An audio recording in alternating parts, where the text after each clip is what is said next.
구원의 5대 교리 5강 복습입니다. 우리는 성도의 견인이라는 이 구원의 5대 교리 중에서 5번째를 나누었고 그것에 대한 복습을 지금 하게 되는 겁니다. 자, 성도의 견인의 의미가 무엇인지를 우리는 좀 깊이 있게 다뤘습니다. 그 의미를 우리가 아니까 참 감사가 되죠. 아, 내가 연약한데, 내가 낙심할 수도 있고 현실에 속을 수도 있는데 하나님은 끝까지 참고 딱 붙들어서 딱 당신이 원하시는 것까지 가게 하시는구나. 이거에 대해서 반대 주장자들도 있지만 결국은 그들의 주장대로 성도의 견인이 아니라고 말할 수가 없는 거예요. 분명히 하나님은 당신의 백성을 끝까지 책임지시는 분이신 것은 분명한 겁니다. 자, 이제는 우리가 5강을 통해서 이해할 게 뭐냐면 이 성도의 견인에 있어서 하나님께서 우리에게 주신 또 특별한 방법이 뭐냐? 성화라는 거예요. 거룩하게 만들어 가신다는 거예요. 이 부분에 대한 이해가 필요한 거예요. 이 부분이 이해되면 방종이라는 것 자체가 어떤 의미에서는 칭의가 일어나지 않은 것일 수도 있겠구나, 이게 되는 거예요. 칭의가 일어나고 양자가 된 사람이라면 그 사람은 성화로 가게 돼 있구나. 더딜 수는 있겠지만 가게 돼 있는 거예요. 그 부분을 우리가 한번 오늘 보면서 또 우리 은혜를 나누면 좋겠습니다. 첫 번째 우리가 볼 게 뭐냐면 성화라는 거예요. 성화. 거룩하여진다는 거예요. 갱신한다, 변화된다는 거예요. 지난해보다 올해가 우리는 변화의 역사들이 있게 될 것입니다. 올해보다 내년이 더 큰 변화가 있을 것입니다. 제가 참 감사했는데요. 참 지금도 그 친구하고 같이 조금 은혜를 나누고 싶은데 저보다 한 3살 작은데 아니다, 한 4살 정도 작은 4살 작은데 제가 이렇게 어떨 때는 제 자식처럼도 생겼고 또 친구처럼도 또 어떨 때는 또 스승처럼도 제가 이렇게 그 친구한테 했는데 저 참 어떨 때는 참 그 친구를 보면서 참 안타까울 때가 사실 좀 많았던 부분들이 사실은 있어요. 근데 이제 이 친구가 제가 이제 대학생 때 저하고 같이 붙어 다녔거든요. 근데 그러다가 이 친구가 군대를 갔어요. 군대를 갔다가 이제 휴가를 나왔는데 뭐라 그러냐면 형, 뭔 일이 있었어요? 이러는 거예요. 왜? 했더니 너무 많이 바뀌었다는 거예요. 군대에 가서 휴가 나올 때마다 바뀌어 있는 저를 발견하는 거예요. 중국에 잠시 또 한 1년 어학연수 갔다 왔는데 올 때마다 볼 때마다 바뀌어 있는 저를 발견하는 거예요. 제가 그때 그렇게 많이 바뀌었었어요. 그래도 물론 연약한 모습들이 지금도 많지만 이 성화라는 것은요, 그럴 수밖에 없는 거예요. 어떤 거냐? 하나님에 의해서 하나님을 위해서 이 세상의 정욕으로부터 분리되는 것을 의미하는 거예요. 할렐루야. 하나님의 그 능력을 가지고 하나님을 위해서 세상으로부터 세상의 정욕, 여러 가지 욕심이나 이런 것들에서 분리되는 게 이게 성화라는 거예요. 그럼 그 성화의 본질이 뭐냐? 성화는요, 하나님의 초자연적인 사역으로 출발해요. 성령의 역사. 사도행전 2장에 나타난 역사는 성화입니다. 그 연약하고 그 불신앙하던 그들을 변화시킨 것은 성령의 역사입니다. 그때부터 그들은 성화가 일어나기 시작됐어요. 세상과 구별되고 유대인과 구별되고 연약한 사람들과 구별되기 시작했고 오히려 담대히 복음 전하는 사람이 되어졌다는 거예요. 이 성화는요, 인간의 적극적인 협력에 의해서 진행되는 거예요. 우리가 늘 죄 속에 가면요, 구원은 받았을지 모르지만 관계가 안 돼요. 누구랑 관계가 안 돼요? 하나님하고 관계가 안 돼요. 여러분, 그럴 때 있잖아요. 부모가 자식한테 흉계를 했는데 자식이 말을 안 들어요. 그럼 뭐가 되죠? 관계가 탁 단절돼 있어요. 뭐 할 때까지요? 잘못했습니다. 말할 때까지. 그 관계가 단절돼도 자식은 자식이에요. 그런데 뭐죠? 잘못했다라고 말할 때까지 가만히 있는 거예요. 성화는요, 인간이 적극적으로 해야 되는 거예요. 앞에 구원, 칭의가 일어나는 것은 인간의 노력이 하나도 필요가 없어요. 전적으로 하나님이 하시는 거예요. 그런데 성화의 이 과정은 인간이 적극적으로 하나님의 말씀에 순종하는 부분들이 있어야 된다는 거예요. 이게 이제 견인으로 이어지게 돼 있는 거예요. 한마디로 우리 성화는 옛사람을 벗어버리는 거예요. 소극적인 성화죠. 잘못된 것을 벗어버리고 이제 더 새 사람을 덧입는 거예요. 하나님이 원하시는 모습으로 가는 거야.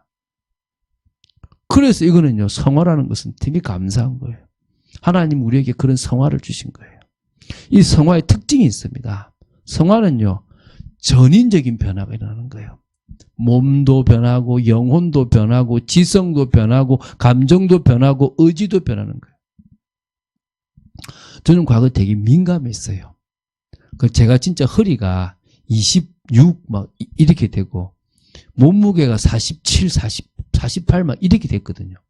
정말 이렇게 야윈 그런 모습이었단 말입니다. 왜냐하면요, 되게 민감한 거예요. 장도 안 좋고 막. 되게 민감하니까요. 늘 곤두서니까 탁 건드리면 막 이랬단 말입니다. 그런데 이게 하나님을 믿어도 제 식으로 믿는 거예요. 제 열심으로 막 믿는 거지. 제 불에 제가 퍼지고 막 이랬단 말이에요. 그런데 계속 제가 하나님의 은혜를 받으면서 온유를 알게 된 거예요. 저 때문에 태명을 온유로 지은 사람들이 꽤 많아요. 자기 아이들 태명을. 왜냐하면 온유라는 말이 그렇게 탁 부딪혀 온 거지. 제가 그 온유가 부딪혀 온 거예요. 그런데 그 온유로 길들여지고 주님 말씀 따라가니까 유순한 사람이 되어서 가더라는 거예요. 여러분 볼 때는 아직 강해 보이도 제가 정말 많이 유순해진 거거든요. 그래서 전인적, 그러니까 모든 부분에 일어납니다. 또 이 성화는요, 전생애적으로 일어나는 겁니다. 한순간만 일어나는 게 아니라 계속 점진적으로 어떨 때는 됐다가 안 되기도 하고 다시 막 무너지는 것처럼 보이지만 나중에 보면 서서히 이렇게 올라가 있는 이 순간순간은 다르지만은 쭉 멀리서 보면요, 쭉 올라가서 우리 인생이 계속적으로 변화가 일어나는 일이 이 성화라는 거예요. 그럼 이 성화는 언제 끝나느냐? 이 세상에 살아있는 동안에는 안 끝나요. 그럼 몇 프로 바뀌겠느냐? 어떤 사람은 70%길래 제가 20%, 25%만 바뀌어도 많이 바뀔 겁니다. 그 정도로 인간은 안 바뀌는 존재입니다. 정말 우리는요, 바뀔 수 없어요. 그런데 딱 죽는 순간에 그 100%가 돼버려요, 그냥. 그래서 이 성화는요, 성도의 견인이 되고 있다는 거예요. 내가 성도의 견인이 되고 있다는 것 자체가 고집부리지 않고 바뀌는 거예요. 그래서 한마디로 성화가 일어나지 않고 있다. 그럼 고민해 봐야 돼요. 뭐가 고민됩니까? 내가 지금 칭의가 일어나지 않았고 견인이 되고 있지 않다라는 증거일 수도 있다는 거예요. 자, 그런 의미에서 우리가 칭의와 성화를 좀 볼 필요가 있겠죠. 자, 여러분, 이 무슨 말이냐면요, 올바른 칭의는 필연적으로 올바른 성화로 연결되는 거예요. 내가 주님으로부터 의롭다라고 칭함을 받았다는 말은 성화로 이어지게 돼 있다는 거예요. 그게 영화까지 가게 되는 거야. 칭의가 뿌리라면요, 성화는 열매예요. 내가 칭의라는 뿌리를 잘 내리면 성화는 일어나는 거예요. 그래서 십자가의 강도는 성화 없이 영화로 들어갔다라고 보지만 그 순간에 하나님이 또 그를 바꾸실 수도 있기 때문에 이 땅을 살아가는 동안에는 여러분 그 고민을 좀 해봐야 돼요. 무슨 얘기냐면요, 그 죄수가 바뀌지 않는데요. 교도대로 있었던 청년이 그러더라고요. 목사님, 전과 3범 이상은 절대 안 바뀌면 다시 감옥에 옵니다. 이렇게 얘기해요. 그런데요, 이 죄수가 바뀌는 경우가 사형을 앞에 두고 있으면 바뀐대요.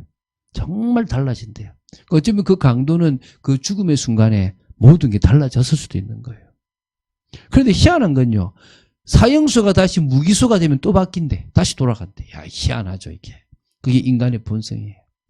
그래서 일반적인 경우는 예수 그리스도를 믿고 회심하였다면 반드시 성화의 과정을 거치게 되는 겁니다. 자, 그러면 이 두 번째 중요해요. 성화의 삶이 따르지 않는 성도가 있어. 그럼 둘 중에 하나인 거야. 성화의 삶이, 변화의 삶, 주님을 따라가는 삶이 자기 삶에 일어나지 않았다면 아예 처음부터 예수님을 만나지 못하고 입술로만 예수를 주여 주여 고백하던 그 부르는 사람일 수 있는 거야. 그 사람은 처음부터 아니니까 성화가 안 따르겠죠. 성령 역사가 없는 거야. 그렇죠? 근데 그게 아니라 참된 믿음으로 칭의를 받았다. 좀 유치한 단계야. 아주 어린아이의 신앙, 고집이 너무 세. 그럼 뭡니까? 좀 고난이 매맞듯이 고난의 시간이 있을 거죠. 지금은 성화의 삶이 없는 것처럼 보이지만 결국 일어날 거예요. 둘 중에 하나라는 거예요. 이해되시죠? 무슨 말인가? 그래서 모릅니다. 성화의 삶이 따르지 않는다고 해서 저 사람은 구원 못 받았다 딱 말할 수 없어요. 늦은 사람도 있는 반면에 아예 아닌 사람도 있어요. 거꾸로 얘기해 볼게요. 여러분, 복음과 복음적인 삶은 다르잖아요. 그런데 복음을 안다고 복음적인 삶이 되는 건 아닙니다. 그런데 복음을 몰라도 복음적인 삶이 되는 사람이 있어요. 일본 사람들은요, 복음은 모르는데 복음적인 삶이 되는 거예요. 착한 사람들이 있잖아요. 그 사람들은요, 복음 없이도 성화와 같은 모습이 될 수도 있어요. 그게 구원의 증거는 아니라는 거예요. 이해가 되십니까? 조금 억세고 조금 부족해도 조금 모나 있어도 그 나름대로 변화들이 일어나는 사람이 있고, 정말 착한데도 계속 그 상태로 계속 고집을 유지하는 사람도 있다는 거예요. 그런 의미에서 성화의 삶은요, 여러분이 성령의 역사로 계속 변화되어져야 될 중요한 삶인 거예요. 그래서 그런 의미에서요, 오랫동안 직분을 받아 열심히 신앙생활을 한 사람 중에서도 구원 못 받은 사람들도 있을 수 있다는 거예요. 명심해야 됩니까? 명심해야 됩니다. 목회자다, 중직자다, 신앙생활 30년 했다, 안 중요합니다. 주님을 1대1로 만나는 게 중요한 거예요. 오늘 그 답이 여러분에게 나야 돼요. 그 답이 안 난다면은 큰일 나는 거예요. 그래서 구원의 서정 9단계 한번 설명해 볼게요. 소명이에요. 부르심이에요. 외적 부르심과 내적 부르심인데 부르심이에요. 부르심 다음에는, 소명 다음에는 중생, 거듭남이에요. 요게 하나님의 전적 은혜예요. 내적 부르심과 중생이 전적 은혜거든요. 그러고 나면 뭐가 일어나냐? 회개, 회심이 일어나요. 그리고 믿겠다는 믿음이라. 요게 영접이에요. 회심과 믿음이. 그럼 요 회심과 믿음을 보고 하나님이 의롭다라고 칭해줘. 칭이에요. 이 의롭다함이에요. 그리고 양자, 자녀 삼아 주십니다. 이게 우리가 말하는 거듭남이라고 얘기하죠. 사실 거듭남이 아니고 칭이 되고 자녀로 삼아진 겁니다. 그 자녀 삼아진 사람이 이제 뭡니까? 성화의 단계가 일어나는 거예요. 이게 이제 구별되는, 말씀을 따라가는 삶이 되는 거예요. 그 삶을 따라가는 그 사람을 하나님이 끝까지 책임지시고 뭡니까? 변화시키는. 삶을 따라갔다가 아니라 칭의가 일어났기 때문에 성화가 일어나고 견인이 일어나고 영화로 가게 돼 있다는 거예요. 자, 그러면은 성화와 선행은 어떤 차이가 있냐? 성화는 선행이 아니에요. 선행은요, 성화의 열매예요. 아까 온유의 열매로 부드러워지듯이 내가 성화가 되어지면 그 결과적으로 착해지고 착한 삶을 살아가게 돼 있는 거예요. 그런 의미에서 착한 삶이 구원이 아니에요. 칭의가 된 사람이 성화가 되고 성화가 된 사람이 선행이 일어난다는 거예요. 그런데 이 선행은 하나님께서 요구하시는 거예요. 하나님을 사랑하고 내 이웃을 내 몸처럼 사랑하라고 말씀하신 거예요. 근데 그 삶은, 그러니까 율법이 지켜지는 삶은 칭의와 성화를 통해서 일어나는 거예요. 진정으로. 내가 정말 변화가 일어나면 사랑이 되어지고 요구를 이루게 되는 거예요. 그래서 이것을요, 하나님의 영광을 위해서 할 수 있게 되어진다는 거예요. 이게 얼마나 감사합니까? 그런데요, 이 선행은요, 상급과 연결되게 되어 있는 거예요. 이 선행은 하나님 주시는 은혜와 연결되어 있는 거예요. 왕노릇 하는 것과 연결되어 있는 거예요.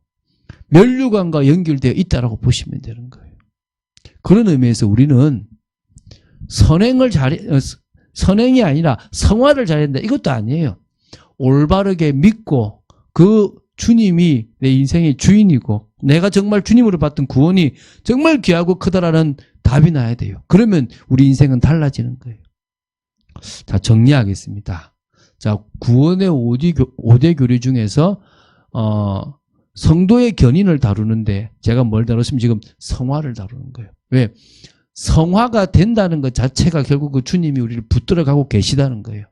우리를 이끌어가고 계시다는 겁니다. 오늘 그 축복 속에 우리가 있다는 사실을 믿음으로 알고 인도받는 여러분 되시기를 주 예수 그리스도 이름으로 축원드립니다.